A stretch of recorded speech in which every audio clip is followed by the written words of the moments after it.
তো দেখো বন্ধুরা, আজ আমি বানাবো রস বড়া। তো এখানে বিউলির ডালকে 7 ঘন্টা ভিজিয়ে নিয়েছি। 7 ঘন্টা ভিজিয়ে নিয়ে মিক্সির জারে বেশ ফাইন করে পেস্ট করে নিয়েছি। আর এর মধ্যে আমি অ্যাড করে দিয়েছি অলরেডি এই যে উইকফিল্ডের বেকিং সোডা 1 চামচ, এটা অ্যাড করেছি, ঠিক আছে। আর এখানে আমি অ্যাড করব কয়েকটা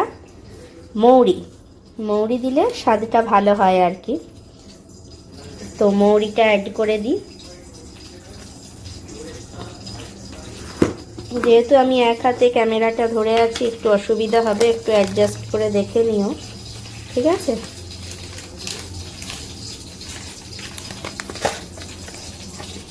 তো এখানে আমি দিয়ে দেব কয়েক টুকরো মৌরি, এই যে মৌরিটা অ্যাড করে দিলাম, ঠিক আছে। এই 2-1টা মৌরি মুখে পড়লে রসবড়াটার স্বাদটা বেড়ে যাবে। আর এইটাকে বেশ ভালো করে হাতের সাহায্যে এমনি করে ফেটিয়ে নেবে ভালো করে। আমি অলরেডি ফেটিয়ে রেখেছি, এখন তোমাদের দেখিয়ে দিচ্ছি কীরকমভাবে করবে। সবাই জানে, আর যাদের হ্যান্ড ব্লেন্ডার আছে, হ্যান্ড ব্লেন্ডারের সাহায্যে করবে আরও ভালো হবে যদি হ্যান্ড ব্লেন্ডার থাকে। তো আমার হ্যান্ড ব্লেন্ডার এখন নেই, ইচ্ছা করেই কেনা হয়নি, তো আমি এখন হাতের সাহায্যে খুব ভালোভাবে অনেকক্ষণ ধরে, আর ব্যাটারটার থিকনেসটা ঠিক হবে এমনি, ঠিক আছে। আর আমি কড়াই বসিয়ে দিয়েছি, কড়াইয়ে এখন সাদা তেল দিয়ে আমি এগুলোকে একে একে ভেজে নেব। তারপরে তো তোমরা সবাই জানো যে চিনির শিরাতে এলাচ দিয়ে, বা এই শীতকাল আসছে অনেকে খেজুরে গুড়ের মধ্যে এলাচ দিয়েও বানাতে পারো শিরাটা। তো আমি একটু চিনি একটু খেজুরের গুড় দিয়ে বানাবো। তো এখন এই যে কড়াই বসিয়ে দিয়েছি, দেখতে পাচ্ছ। সর্ষের তেল দেবো না, এতে একটু সর্ষের তেল ছিল, এর মধ্যে আমি সাদা তেল অ্যাড করে বড়াগুলো ভেজে নেব, তোমাদের দেখাতে থাকবো, ঠিক আছে। তো দেখতে থাকো। তো দেখো বন্ধুরা, বড়াগুলো ফেটানো ভালো হয়েছে কিনা আমি একটু এই জলের মধ্যে ফেলে দেখে নিয়েছি। এই যে ভাসছে, তার মানে হচ্ছে ফেটানোটা একদম অ্যাপ্রোপ্রিয়েট হয়েছে। যদি এটা ডুবে যেত তার মানে ফেটানোটা ঠিকঠাক হয়নি, ঠিক আছে। আর এখানে দেখো আমি কড়াইয়ে সাদা তেল দিয়ে দিয়েছি। এবার সাদা তেলটা গরম হতে দিয়েছি, আর একটু হলেই গরম হয়ে যাবে। তারপরে আমি একে একে করে বড়াগুলো ভেজে নেব, ঠিক আছে। খুন্তিটা একটু জল ছিল, তাই একটু সেঁকে নিলাম আগুনের তাপে। এবার আমি আস্তে আস্তে করে বড়াগুলো ভাজতে থাকবো। তো দেখো বন্ধুরা, চাটনি বানানোর জন্য আমি এই বড় একটা পাত্রে খানিকটা জল গরম করে তার মধ্যে কিছুটা চিনি আর কয়েকটা লবঙ্গ আর কয়েকটা ছোট এলাচকে থেতো করে দিয়ে দিয়েছি।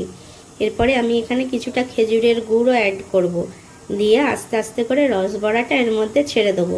খুব বেশি মিষ্টি দিও না, তাহলে মুখ মেরে যাবে, ভালো লাগবে না। অল্প মিষ্টি, অথচ যেন একটু মিষ্টিটা হয়। রসবড়াগুলো হালকা গরম থাকতে থাকতেই কিন্তু এর মধ্যে ডুবিয়ে দেবে, ঠিক আছে। তাহলে কি হবে না, বড়াগুলোর মধ্যে বেশ রসগুলো ভালোভাবে ঢুকবে। তো চলো আমি তোমাদের করে দেখাবো। তো দেখো কড়াই ভালো করে গরম হয়ে গেছে। এরপর বড়াগুলো অল্প করে দিয়ে ভেজে নেব। দেখো বেশ ফুলে উঠছে বড়াগুলো, দেখতে পাচ্ছ।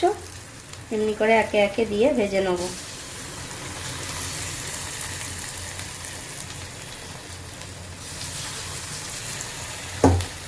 কড়াইটা আমার একটু বেশি গরম হয়ে গেছে, অসুবিধা নেই, অল্প ভাজবো।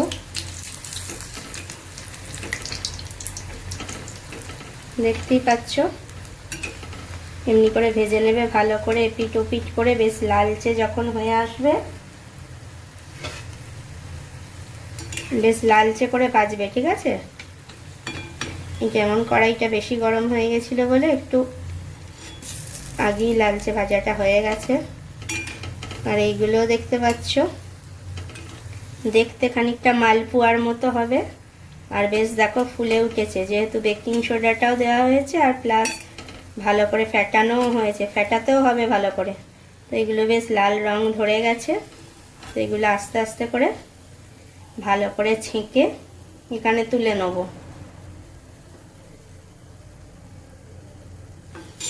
যেগুলো তুলে নিলাম, ঠিক আছে। বাকি বড়াগুলো ভেজে নিই, ফিরে আসছি একটু পরে।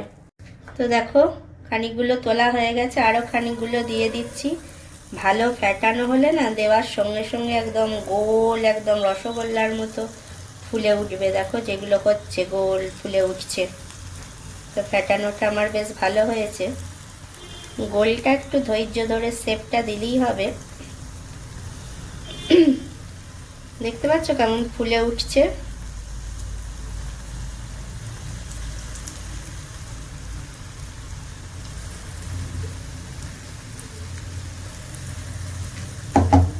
গ্যাসের আঁচটা একটু বাড়িয়ে দেবো, নাহলে তেলটা বেশি টেনে নেবে।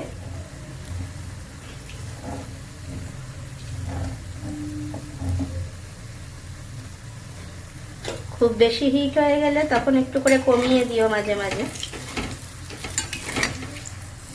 তবে এই যে সাদা ভাবটা এটা যেন না থাকে, একদম লালচে করে ভেজে নেবে।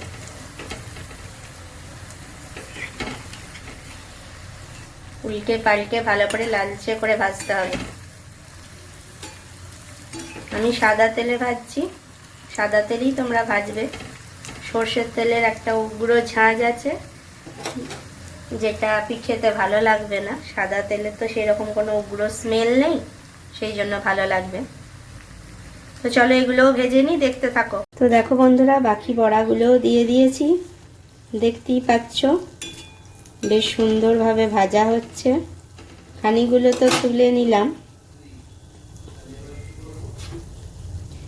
মিডিয়াম ফ্লেমে ভেজে নেবে, কিন্তু ভালো করে লালচে করে ভাজতে হবে, বুঝলে?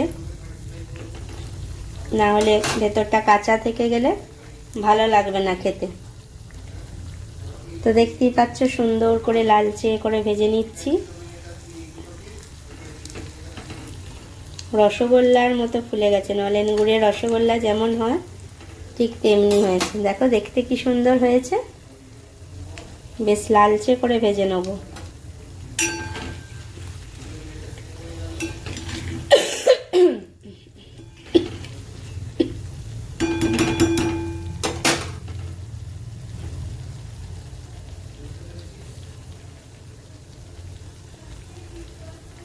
কড়াইটা যেহেতু একটু বেশি তেতে গেছিলো, তাই এগুলো একটু লাল হয়ে গেছে, এগুলো একটু ইগনোর করো, ঠিক আছে?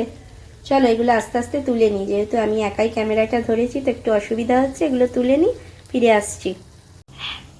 দেখো এরপর চাটনিটা যেটা বানাচ্ছি ওটা মানে চিনিটা অলমোস্ট গলে গেছে। এখানে আমি এবার একটু খেজুরের গুড় অ্যাড করব, ঠিক আছে? এই যে খেজুরের গুড় অ্যাড করলাম। তোমরা সবাই জানো খেজুরের গুড় খাওয়া খুব ভালো শীতকালে। এটা চিনির শিরা দিয়েও হয়, আর তোমরা যদি ভালো কোয়ালিটির খেজুরের গুড় পাও তো খেজুরের গুড় দিয়েও করতে পারো, কোনো অসুবিধা নেই। আর একটু দিয়ে দেবো।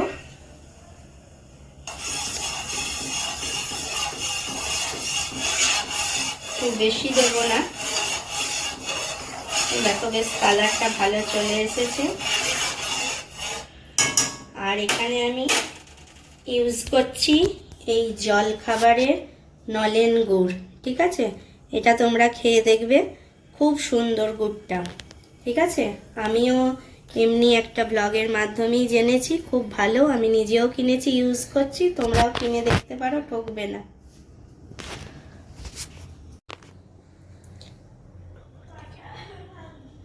তো দেখো এতগুলো বড়া আমার ভাজা হয়ে গেছে, কি সুন্দর লালচে আর কি নরম তুলতুলে হয়েছে। এখন আমি আরও ভাজছি বলে আমার হাতে এখন ব্যাটার লেগে আছে, এটা ইগনোর করো। দেখো কি সুন্দর দেখতে হয়েছে।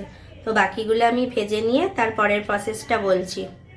তো দেখো বন্ধুরা, আমার চাটনিটা রেডি হয়ে গেছে। এই ফুটন্ত চাটনিতে আমি একে একে বড়াগুলো ছেড়ে দিচ্ছি।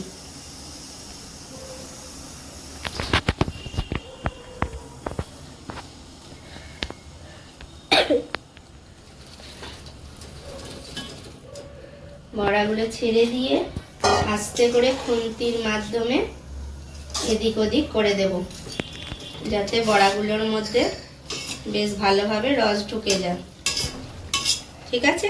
দিয়ে আঁচটা বন্ধ করে দিলাম। এরপরে কিছুক্ষণ টাইম রেস্টে দেবো। তাহলেই তৈরি হয়ে গেল তোমাদের দারুণ স্বাদের রসবড়া।